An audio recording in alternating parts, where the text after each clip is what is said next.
Berlihat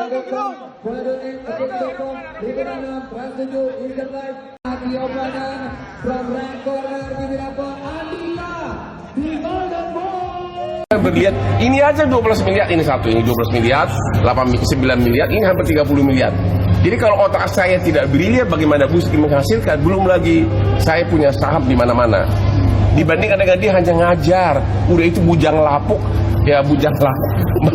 Memimpin keluarga aja nggak pernah, bagaimana memimpin negara? Hotman terlalu sombong dengan segala pencapaian secara finansial. Namun dia lupa bahwa Fir'aun tumbang karena kesombongan.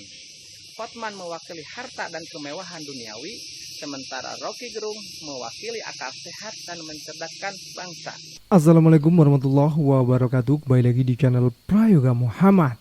Gimana kabar kalian semua? Semoga baik-baik saja ya, dan dilancarkan segala rizkinya. Akankah Bang Hotman Paris bertarung adu jotos ya di ring bersama dengan Bung Rocky Gerung? Karena di sini Bang Hotman Paris sudah sempat menimbang berat badan ya, yang dimana Bang Hotman Paris siap menantang Bung Rocky Gerung. Tapi sepertinya Bung Rocky Gerung tak menganggap itu semua. Karena Bung Rocky Gerung sudah mengatakan jika ingin berdebat, bertarung pikiran, berdebatlah di forum akademis. Bukan malah justru saling serang menggunakan video di TikTok. Ya teman-teman semua, di mana waktu itu Bung Rocky Gerung sedikit saja menyenggol Bang Hotman Paris, mengatakan bahwasanya cincin Hotman Paris lebih mengkilau daripada otaknya. Kata-kata dari Bung Rocky Gerung itu sangat membuat Bung Hotman Paris panas, sehingga hampir di setiap videonya Bung Hotman Paris menyenggol Bung Rocky Gerung.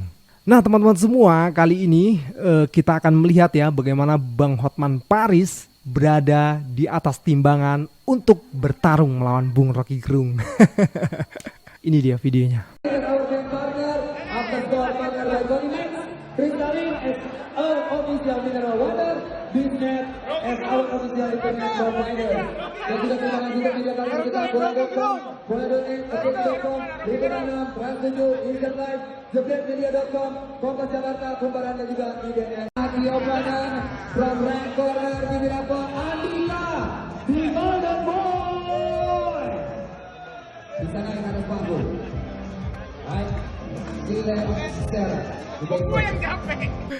Aduh lucu sih ya nih, dedek bayi kelas berat siap head to head lawan Bung Rocky Gerung.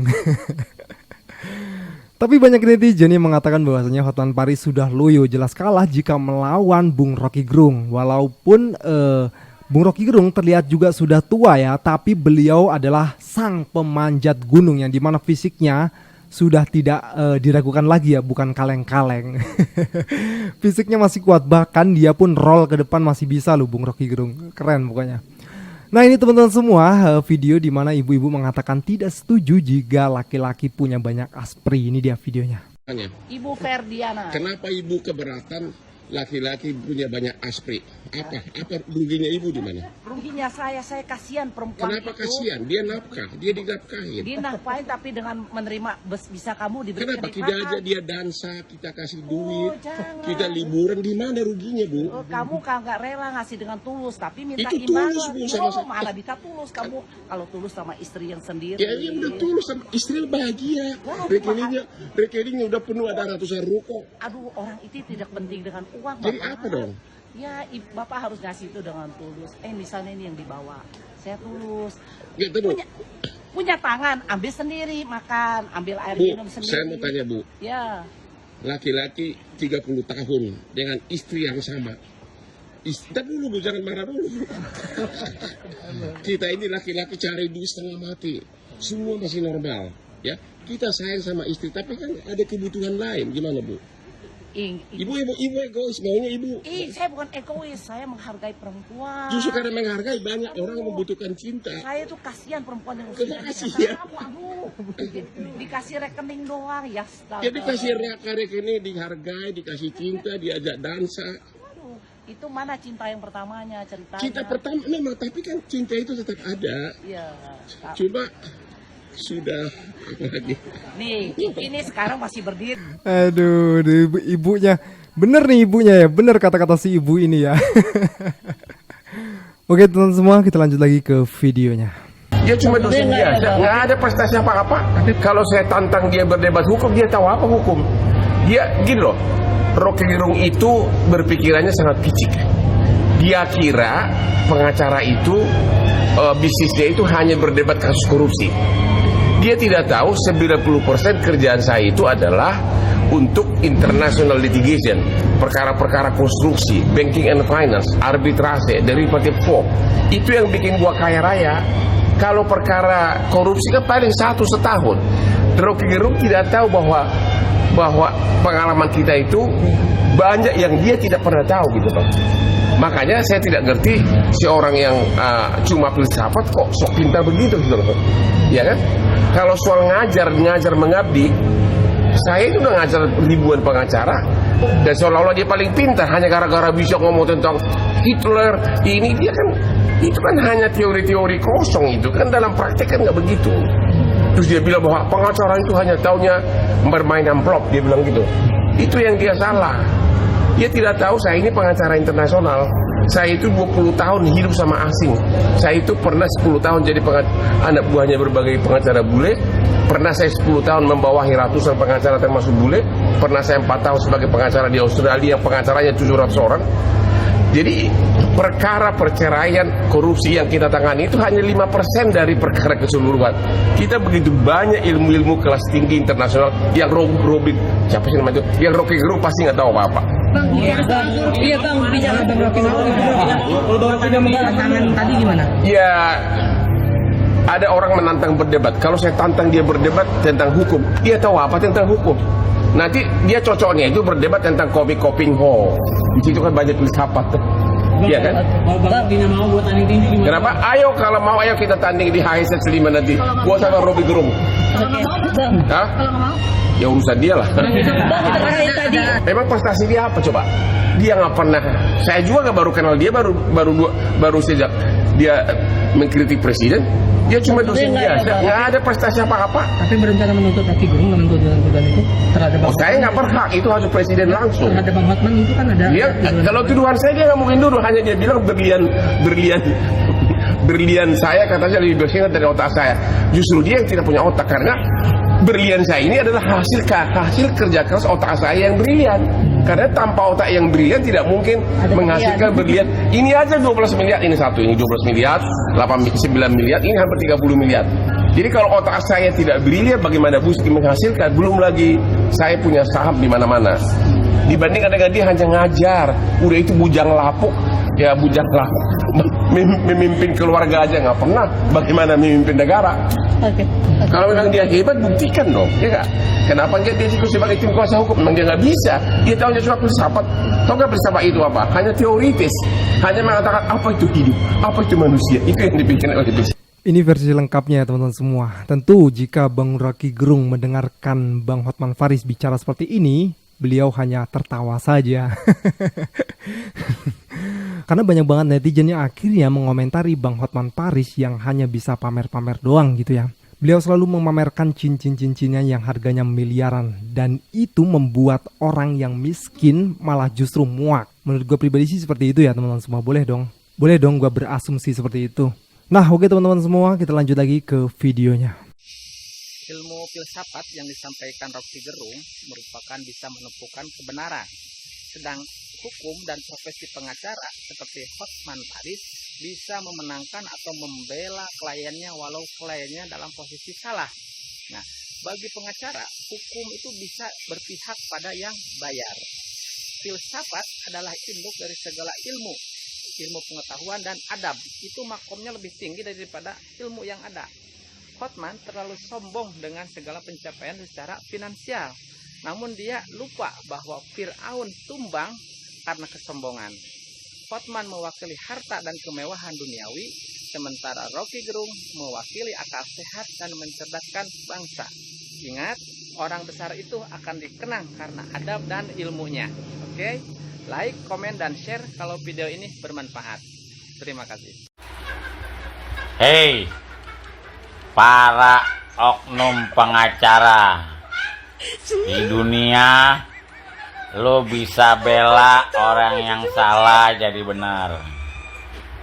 Tapi kalau lo diantar ke liang lahat, siapa yang jadi pengacara lo?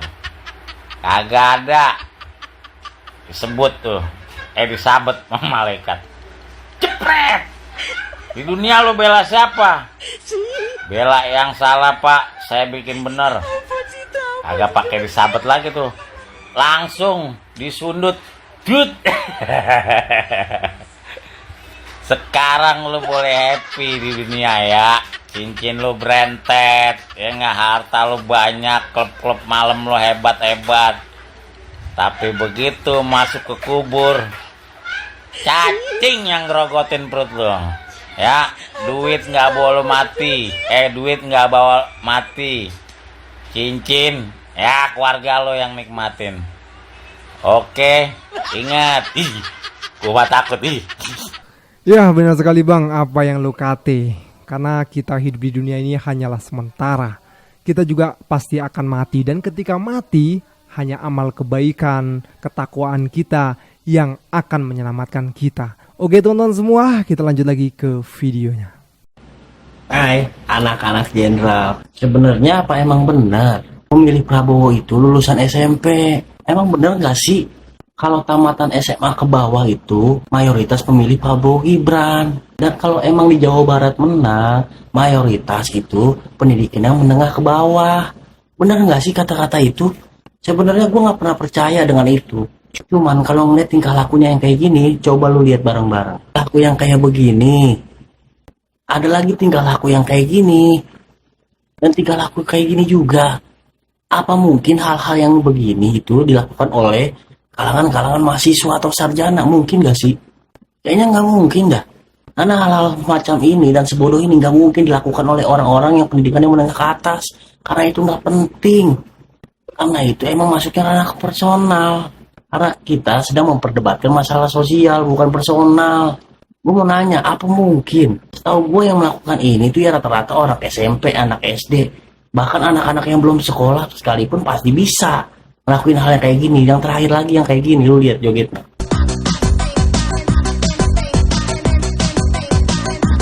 Mungkin nggak hal-hal yang kayak gini dilakukan oleh tingkat pendidikan menengah ke atas? Nggak akan mungkin.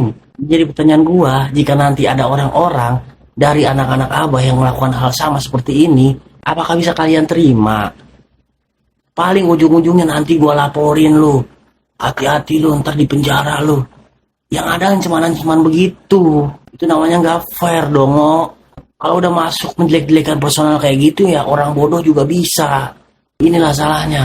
Orang-orang bodoh sampai orang-orang gila yang ada di RSJ ikut dalam konsentrasi demokrasi. Ya begini hasilnya. Saya setuju dengan perkataan Pak Jokowi bahwa kita membutuhkan undang-undang perampasan aset dan pembatasan uang kartal untuk menekan kasus-kasus korupsi. Dan kalau memang ada niat sungguh-sungguh dari Pak Jokowi, saran saya segera saja bikin perpu, Pak. Ya, jadi bikin perpu, nggak usah nunggu DPR. Jadi itu yang saya bingung, karena kalau dulu kita bikin omnibus law yang demi kepentingan investor untuk mengambil tanah dari milik masyarakat, bahkan dengan PSN, kenapa tidak bikin perpu saja? Karena kewenangan legislasi itu hanya dimiliki 2 oleh DPR, 3 oleh eksekutif. Kita tunggu supaya Bapak mengeluarkan perpu untuk kedua isu itu. Salam logika. Rupanya kata-kata Pak Prabowo mulai bertuah dan mulai memakan korban. Baru saja Pak Prabowo bilang bahwa dia akan melarang peredaran iPhone di Indonesia dan akan menggunakan produk lokal. Langsung dong bosnya Apple datang ke Indonesia bertemu dengan Pak Jokowi dan Pak Prabowo. Dan saat itu juga bosnya Apple langsung bilang mau invest di Indonesia sebanyak 1,6 triliun. Wow, amazing. But wait. 1,6 triliun untuk sekelas Apple? Wah, masih kalah jauh dong dengan kerugian korupsi timah yang memakan 271 triliun. Apalagi kalau dibandingkan dengan peredaran bansos sebelum pemilu yang banyak memakan 497 triliun. Nggak nutup kali. Aneh juga sih sama Apple ya, padahal penduduk Indonesia itu banyak, lebih banyak of course dari Vietnam. Tetapi kenapa bosnya Apple lebih suka menanamkan investasinya di Vietnam? Bayangkan, di Vietnam Apple berinvestasi sebanyak 256 triliun. Sedangkan Indonesia cuman ujungnya saja pun enggak, 1,6 triliun. Ada apa nih Apple? Ada apa ya? Ini sudah dibahas di Bung Rocky Gerung ya. Kenapa kok seperti ini gitu? Anjlok banget. Hanya 1,6 dibandingkan dengan Vietnam yang 250 sekian. Wow. Oke teman-teman semua, gue rasa cukup ya. Jangan lupa untuk berikan komentar dan kritikan kalian di bawah ini. Jangan lupa juga untuk like, subscribe channel ini. Sekian dari gue Prayoga Muhammad. Wassalamualaikum warahmatullahi wabarakatuh.